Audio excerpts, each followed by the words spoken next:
Bonjour Jeannette, Bonjour Karine. merci beaucoup à toi d'avoir accepté mon invitation pour cette nouvelle interview autour de... Merci beaucoup à toi pour cette invitation. Je t'en prie. Donc c'est une série qui a pour thématique l'équilibre de vie que nous faisons une fois par mois avec des invités différents, avec des sujets différents, mais qui tournent toujours autour d'axes qui peuvent nous aider à contribuer à cet équilibre qui est une notion très, très intéressante dans le sens où elle est en mouvance en permanence et nous faisons de notre mieux pour contribuer à cet équilibre au quotidien. Alors aujourd'hui, nous allons parler de l'image et nous avons choisi ensemble, Jeannette, le slogan Booster son image pour booster sa vie. Je vais te poser quelques questions pour en savoir plus, mais en attendant, je te propose de te présenter et puis de partager avec nous l'histoire, ton histoire qui t'a fait cheminer jusqu'à cette passion aujourd'hui. D'accord. Donc, je suis Jeannette Guérande. Effectivement, je suis conseillère en image et relooking depuis 2016. Donc, c'est un métier qui m'a toujours attirée. Enfin, un métier qui m'a toujours attirée. On va dire que c'est un domaine plutôt qui m'a toujours attirée parce qu'à mon époque, on ne parlait pas de conseil en image. Ce métier n'existait pas. Et donc, effectivement, j'ai toujours été attirée par la mode, par la beauté et même par le domaine artistique. Et donc, j'ai suivi finalement un parcours totalement classique. Donc, j'ai été, pour mon dernier poste, assistante commerciale. Et puis, à un moment donné, je me suis projetée et je me suis dit, j'aimerais bien être épanouie finalement, et notamment dans ma vie professionnelle. Et à ce moment-là, j'ai décidé d'essayer de me poser des questions sur moi-même et de faire une formation, enfin pas une formation, de faire un bilan de compétences, pardon. Et ce bilan de compétences, finalement, a confirmé mes domaines d'intérêt, qui sont effectivement la mode, la beauté, et également la relation clientèle, l'écoute, le domaine psychologique aussi, qui m'attire énormément. Et j'étais aussi dans une phase où je lisais beaucoup de livres sur la pensée positive, qui m'ont amené à me poser des questions sur moi-même et à écouter aussi, à m'écouter, à écouter les signes qui m'entourent. Et pour la petite anecdote, pour en revenir, pourquoi j'ai choisi ce métier de conseillère en image, lorsque j'allais faire mon shopping, je me rendais compte que soit on me prenait pour la vendeuse, alors que j'avais mon sac, etc. Je n'avais pas du tout le look d'une vendeuse, mais bon, à chaque fois, ça me retombait dessus. Et également dans les cabines d'essayage, donc à chaque fois, je tombais sur des personnes qui me demandaient mon avis sur la tenue qu'elles étaient en train d'essayer. Et finalement, j'avais vraiment plaisir à leur répondre. Et je me suis dit, mais il y a peut-être quelque chose à faire à ce niveau-là. Et à cette époque-là, donc il y a 5 ans, on parlait beaucoup de conseils en images, notamment avec l'émission de Christina Cordula, qui a complètement démocratisé cette activité. Et je me suis dit, tiens, voilà, ça j'aimerais bien faire ce métier de conseillère en images. Bon, je vis en Guadeloupe, donc je me suis dit, j'étais prête à partir en métropole, malgré que je suis mère, donc j'ai des enfants, mais j'étais prête à m'engager et partir pour me former. Et en parlant de signes, encore une fois, lorsque j'ai contacté l'école de Paris, donc l'école EASY, on m'a dit, vous êtes en Guadeloupe, mais vous avez une annexe en Guadeloupe, donc c'est pas la peine de venir à Paris pour vous former. Donc là, je me suis dit, mais c'est pas possible. Donc, c'était génial. Voilà, c'était une chance. Donc, j'ai pu me former à l'école EASY Caraïbes, qui s'appelait EASY Caraïbes à l'époque. Elle porte le nom aujourd'hui de EIDM, École internationale de la mode, et qui est une école qui délivre des diplômes reconnus par l'État. Donc, je suis diplômée depuis 2016 en tant que conseillère en images. Voilà. Et donc, c'est un métier que j'affectionne énormément parce que, encore une fois, c'est un métier d'écoute. On se sent utile. On a vraiment l'impression de rendre service et vraiment quel plaisir de voir au final que la personne elle est reconnaissante, elle est heureuse et puis elle éprouve un bien-être. Enfin, vraiment, c'est une vraie gratification. Oui, c'est ça, c'est gratifiant. Ouais. Ah ouais, superbe. Merci beaucoup parce que ça inspirera certainement beaucoup de femmes beaucoup de femmes et d'hommes d'ailleurs, puisque tu travailles aussi avec les hommes, qui ont envie, dans un premier temps, de travailler sur cette image et puis également peut-être de passer le cap faire le pas quand certains hésitent à vivre de leur passion et comme tu disais, pour être épanoui finalement. Donc, c'est super. Absolument.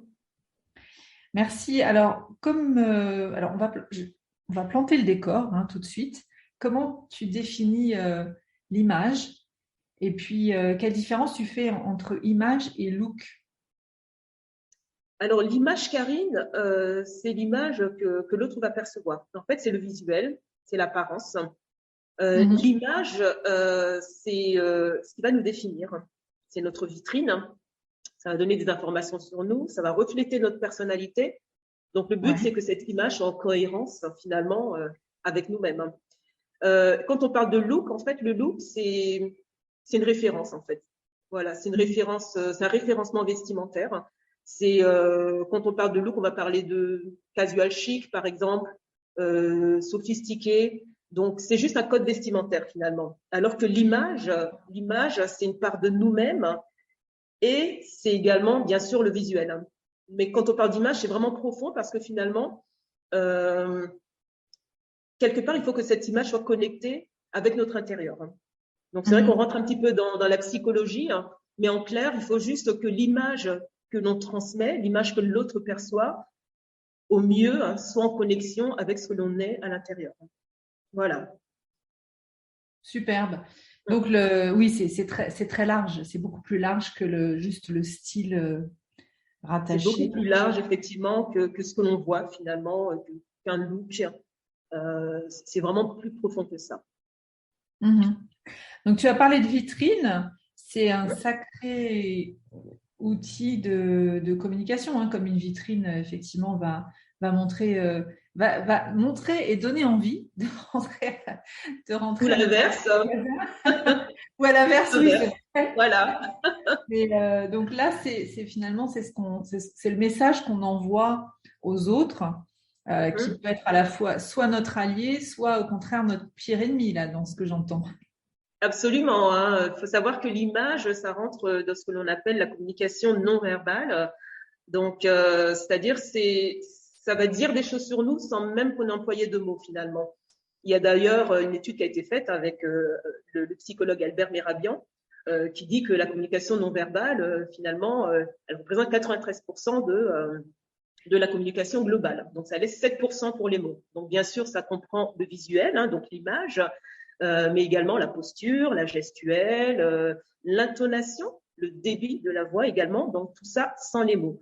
Donc là, encore une fois, on peut voir à quel point la communication non verbale, donc le visuel, l'image, etc., la posture, prend une place importante finalement dans la communication. Donc ça, c'est Mhm. très important de le préciser. Oui. Et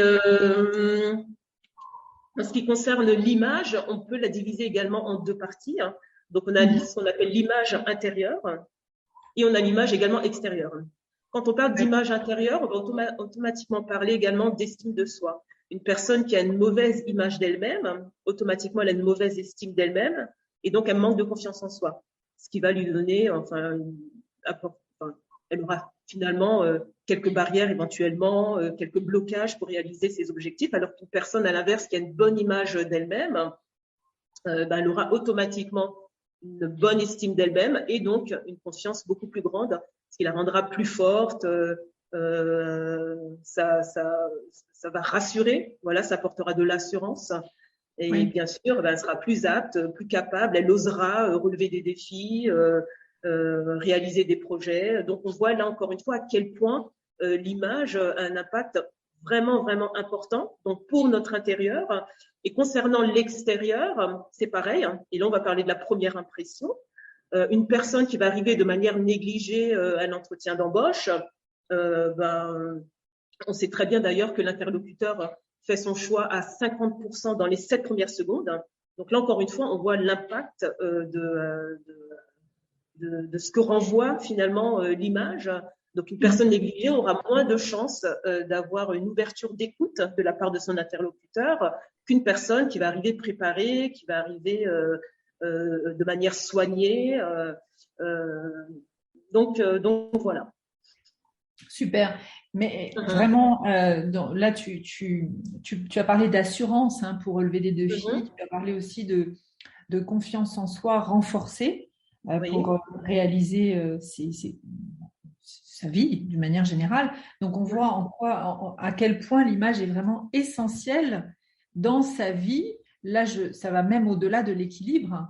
Tu Oui, évoques la notion de au-delà de l'équilibre dans la réalisation de sa vie comme on le souhaite. Est-ce que absolument. C'est-à-dire que automatiquement, l'image que l'on a de nous-mêmes ou l'image extérieure va effectivement avoir un impact important, que ce soit dans la sphère privée ou dans la vie professionnelle. Ça, c'est vraiment, c'est indéniable. D'ailleurs, il y a un proverbe chinois que j'adore qui dit prends soin de toi pour que ton âme ait envie d'y habiter. Donc, ah pour oui, moi, ça dit tout. Voilà, c'est vraiment un proverbe qui dit tout. En clair, ça veut dire quoi? Tout simplement qu'il faut prendre soin de soi pour éprouver un bien-être. Prendre soin de soi pour être fort, pour aller de l'avant, pour se sentir capable d'eux. Donc vraiment, on se rend compte de l'importance, encore une fois, de prendre soin de soi. Mhm. J'ai une image qui me vient à l'esprit quand tu cites ce proverbe qui est magnifique. C'est l'image du cadeau, en fait, avec l'emballage cadeau. Tu peux avoir un superbe emballage cadeau, mais ce qui est important aussi, c'est d'avoir alors un beau, pas forcément extraordinaire au niveau de sa valeur financière, mais plus voilà, les deux sont importants. Et ce qui peut être vraiment agréable, c'est d'avoir à la fois le bel emballage et puis le beau contenu, hein. Une alchimie en quelque sorte dans ce que j'entends, hein. Exactement, hein, c'est dans ce sens-là que j'essaie de travailler avec mes clientes. Le but, c'est vraiment que euh, que le client soit en cohérence avec son intérieur et son extérieur. C'est-à-dire la personne qu'elle est aujourd'hui ou la personne qu'elle souhaite devenir doit absolument être en cohérence avec ce qui va être perçu par l'autre. C'est Donc, ça. voilà, donc c'est vraiment dans ce sens-là que je travaille en tant que conseillère en image, effectivement. Oui. Un alignement intérieur-extérieur, mais également alignement par rapport à son intention, par rapport à ses Absolument. objectifs. Mm. Voilà. Le but, c'est vraiment D'accord. de trouver une harmonie entre l'intérieur et l'extérieur. Qu'on soit en Oui, cohérence avec ce que l'on est et ce que l'on souhaite, transmettre comme c'est message. ça. Mhm. C'est un atout de crédibilité, en fait, hein. Ça donne de la congruence par rapport aux interlocuteurs. Et tu le disais aussi Mhm. bien dans ma vie privée que dans ma vie professionnelle. Oui, tout à fait, Karine, hein. On peut prendre l'exemple de l'entreprise. Une entreprise qui va faire appel à une conseillère en image, ça va être pour quelle raison? Ben, tout simplement parce qu'elle souhaite, à travers le style, le look vestimentaire de son personnel, transmettre les valeurs, les principes de l'entreprise et Oui, également une image une image cohérente, une image positive aussi, dynamique, transmettre aussi une image de sérieuxité de la société. Donc tout ça, on va pouvoir travailler également dessus. Donc on se rend compte encore une fois comment c'est important, enfin, à quel point l'impact finalement de l'image ici est important. Dans la vie privée, c'est exactement la même chose. Une personne qui sera bien dans ses baskets, qui sera bien dans sa tête, comme on dit, sera plus apte à aller vers l'autre. La oui. communication sera beaucoup plus simple. Voilà, les relations seront fluidifiées. On aura aussi envie d'aller vers vous. Donc, une personne éventuellement qui est en recherche d'être un petit amoureux, hein, D'un ben grand. voilà, d'un grand amoureux si tu veux, ben il faudra quand même Ne nous limitons pas. effectivement. Donc, si on a envie d'aller vers cette personne, voilà, il va falloir qu'elle mette du sien. Il va falloir qu'elle ait un style qui attire, un style. On va rentrer par exemple dans la séduction, parlant de code vestimentaire. Euh, donc vraiment, c'est important à tous les niveaux de notre vie finalement. Oui, c'est très puissant. Absolument. Alors, est-ce que maintenant, nous ferons un atelier hein, prochainement pour que les personnes qui sont intéressées par cette notion d'image en sachent davantage, mais est-ce que tu aurais quelques astuces déjà à nous partager pour pour trouver son style et pour se mettre en valeur? Alors, des astuces pour trouver son style. Déjà, la première des choses, donc là, on va parler un petit peu de la partie technique. Pour connaître son style, premièrement, il faut connaître sa morphologie. Ça, c'est vraiment obligatoire. Ça va nous permettre de trouver les formes de vêtements qui vont pouvoir nous correspondre. Une personne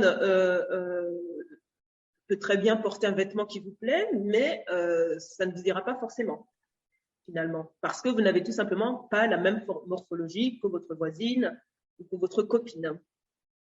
Et puis, connaître sa morphologie aussi, ça va permettre de se réconcilier avec son corps, hein. C'est-à-dire qu'on va prendre conscience de nos atouts, de nos défauts, de nos complexes. Et le but de connaître cette morphologie, c'est de mettre en avant, grâce à certaines formes de vêtements, nos atouts, et éventuellement de camoufler, de cacher ce qui nous plaît un petit peu moins. Donc ça, c'est vraiment la première des choses. Si on ne connaît pas sa silhouette, ça va être compliqué pour trouver des vêtements qui nous conviennent. Deuxième chose, le style. Alors, qu'est-ce que je peux donner comme astuce? C'est déjà de s'écouter, de faire un petit peu le point sur ses habitudes et de faire en sorte que son dressing corresponde à votre mode de fonctionnement, tout simplement. Donc, si vous êtes une personne qui bouge énormément, qui fait beaucoup de sport, donc il va falloir avoir des vêtements qui correspondent à ce mode de vie, hein. Si vous êtes une personne qui est cadre et qui travaille énormément au bureau, bien évidemment, vous aurez plus un style de vêtements comme une femme, un tailleur, des talons, des escarpins, etc. Donc, il faut vraiment faire en sorte, en clair, que votre dressing vous définisse, hein, tout simplement. Voilà. Donc, ça, c'est l'astuce. Et sinon, d'autres astuces. Tu peux me répéter ta question, Karine, par contre? Oui, bien sûr. Alors, ouais. alors je te demandais. Je m'étale un petit peu trop. Non. Pour l'instant, moi, je suis captivée parce que je t'écoute religieusement. D'accord, non, parce que des fois, je pars un petit peu dans tous les sens. Donc, non, pas du tout. L'idée, c'était d'avoir quelques astuces de ta part pour trouver son style et se mettre en valeur. Donc, tu as parlé effectivement de travailler sur sa morphologie, de se réconcilier sur sa silhouette, et puis pour trouver son style, de correspondre à ses habitudes de vie. Tu donnais l'exemple du sportif ou à l'inverse de la personne qui va être très bureau toute la journée. Donc jusque-là, on est complètement dans effectivement. En fait, c'est ça, hein, c'est les astuces que je peux donner. Après, on peut rentrer plus dans les détails. On peut parler de colorimétrie pour trouver des tas de couleurs qui vont vraiment vous sublimer. Mais bon, là, on rentre vraiment dans la partie technique. Mais en gros, c'est ça, c'est vraiment connaître déjà d'une sa morphologie et ensuite s'écouter et comprendre son mode de fonctionnement au quotidien. Voilà. Et donc, à partir de ce moment-là, finalement, vous allez trouver des vêtements qui vont vous correspondre à vos goûts, à vos habitudes de vie, à votre vie professionnelle également. C'est aussi simple que ça, finalement. Bon, après, ça se travaille, hein, mais voilà, c'est pas plus compliqué que ça. Ah oui, très chouette. Bah, c'est pas compliqué, mais j'imagine que des fois, ça doit l'être pour certaines personnes. Je ne sais pas si j'interprète, mais je vois parfois des personnes qui me le disent d'ailleurs, hein, qui n'aiment pas s'habiller. Donc dans ces cas-là, le travail est encore plus important, j'imagine. Oui, j'ai toutes sortes comment dire ça, de demandes. J'ai des personnes, par exemple, qui n'aiment pas du tout faire les magasins. Donc effectivement, si on n'aime pas faire les magasins, comment s'habiller correctement? Donc, mais pourquoi les gens n'aiment pas faire les magasins? Ben, souvent parce que ils sont perdus. C'est aussi simple que ça. Donc, après, on a des cas un petit peu plus compliqués où on n'aime carrément pas la foule, où on n'a pas le temps tout simplement de faire les magasins. Mais en temps normal, c'est tout simplement parce qu'on n'aime pas perdre du temps et qu'on perd du temps parce qu'on ne se connaît pas. Voilà, donc on va, sans critiquer les vendeuses, hein, c'est pas du tout le but, elles font très bien leur travail, mais on va se remettre aux mains de la vendeuse et on n'aura peut-être pas forcément des vêtements. On va repartir, on va acheter des vêtements qui ne vont pas forcément nous correspondre et ça va rester finalement dans le dressing. Donc, c'est perte de temps, perte d'argent également. Donc, oui, voilà, souvent les personnes, au final, c'est parce qu'elles sont perdues qu'elles n'arrivent pas, qu'elles n'aiment pas s'habiller. Voilà. Oui. Donc, le but, c'est de les réconcilier avec le shopping. Waouh, bah dis donc. Voilà. Les réconcilier avec ça, sans pour autant non plus passer leur vie dans les magasins, mais c'est au moins de faire en sorte d'allier finalement l'utile à l'agréable. Oui. Et l'anecdote que tu évoquais, les vêtements qui restent dans l'armoire, bon, moi, je n'ai pas de règle à l'esprit, mais en tout cas, je me suis aperçue que souvent, quand j'achetais un vêtement que je trouvais joli, mais qui n'était pas mon style, eh bien, je ne le mettais jamais parce que je le trouvais effectivement très joli, mais il restait joli dans l'armoire. Effectivement, mais c'est ça le piège en fait, hein. C'est pour ça que c'est important de soit de passer par une conseillère en image pour justement définir son style, parce que tu viens de le dire, hein, j'ai également beaucoup de personnes qui viennent et me disent voilà, j'ai mon dressing qui déborde et pourtant je ne sais pas quoi mettre. Donc tous les matins, ces personnes-là sont embêtées parce qu'elles ne savent pas quoi mettre, pardon, pour aller travailler, hein. Donc, ce qu'il faut savoir, c'est que c'est pas la peine du tout d'avoir 10 000 vêtements dans son dressing. Ça sert strictement à rien. Le but, c'est vraiment de faire le tri. Donc, d'une part, d'éliminer ce qui convient plus, parce que souvent, on a des transformations physiques, hein, pour X raisons, hein. Donc, et on a une certaine tendance à pas jeter. Voilà, on a souvent un lien affectif avec les vêtements. Non, moi j'adore ce vêtement, donc je le garde, alors qu'il correspond peut-être plus du tout à votre silhouette. Donc déjà, le but c'est de faire un tri à ce niveau-là. Hop, on balance ce qui ne convient plus. Ensuite, c'est peut-être on a eu aussi des changements au niveau professionnel, dans nos habitudes de vie. Là, pareil, si jamais on a certains vêtements qu'on est sûr qu'on ne va plus mettre, c'est pas la peine de les garder, hein. Oui. Et s'écouter, se poser la question sur son style ou passer par une conseillère en image, et ben ça va permettre du coup, lorsque vous allez faire votre shopping, de trouver les styles qui correspondent à vous, à vos goûts et surtout à votre mode de vie. Et ça va vous éviter du coup de faire des erreurs inutiles, comme acheter et puis finalement ne pas pouvoir mettre les vêtements, ce qui est vraiment Oui. dommage. Et j'ai même eu des personnes, pardon, pour la petite anecdote, qui me contactaient pour un tri du dressing et au final, je me rends compte que la plupart des vêtements avaient encore l'étiquette sur enfin, l'étiquette est encore accrochée sur les vêtements. Donc en fait, ça montre réellement que ce sont des personnes qui vont acheter presque de manière compulsive et au final se rendre compte que non, ce style-là ne me correspond pas du tout, j'aime plus, ça me va pas. Et au final, ça va rester dans le placard. Donc c'est quand même, c'est assez incroyable en fait. Oui, oui, bien sûr. Donc l'idée, c'est, moi, je donne, hein, je donne mes vêtements à la Croix-Rouge. Ils sont très contents. C'est Et une très belle action. pardon? Une très belle action. Oui, oui. Enfin, oui. Et au-delà de ça, c'est vraiment utile, comme tu disais tout à l'heure. On a vraiment le sentiment d'être utile et de pas gaspiller des vêtements qui sont pour certains en très très bon état. Mhm. Merci beaucoup de tous ces éléments, ces informations. Alors, j'ai envie là, de te poser une dernière question concernant les clientes qui ont travaillé sur leur image, alors en l'occurrence avec toi, mais quand elles ont fait ce travail-là, qu'est-ce qu'elles te témoignent à la fin? Qu'est-ce qu'elles expriment? Comment elles se sentent? Alors là, c'est vraiment super parce que au départ, donc comme je disais, donc on fait un travail qui peut se faire sur une semaine, 2 semaines, 3 semaines. Et puis lorsqu'on passe, donc il y a toute la partie technique, hein, c'est-à-dire on va essayer de comprendre la morphologie de la personne, de détecter son style, voire même de voir quelle couleur lui convient, donc en parlant de colorimétrie, pardon. Et puis lorsqu'on passe à la case shopping, là c'est un petit peu plus compliqué. Donc malgré tous les conseils que j'ai donnés en amont, on va tomber sur des personnes où on leur dit ben voilà, donc j'ai choisi ce type de vêtements pour toi. Et à l'essayage, ah ben non, non, non, enfin avant l'essayage, pardon. Oh non, je pense pas, c'est pas pour moi, ça va pas m'aller, c'est pas moi. Alors que bon, en tant que professionnelle, je sais comment les guider. Et puis au final, lorsqu'elles essayent le vêtement, elles se rendent compte que ah bah oui, bah c'est magnifique, c'est génial. Je pensais pas que ça allait me convenir. Donc c'est de voir au final comment dire ça, l'émerveillement dans le regard de la personne, l'émerveillement dans leurs yeux avec le vêtement sur elle.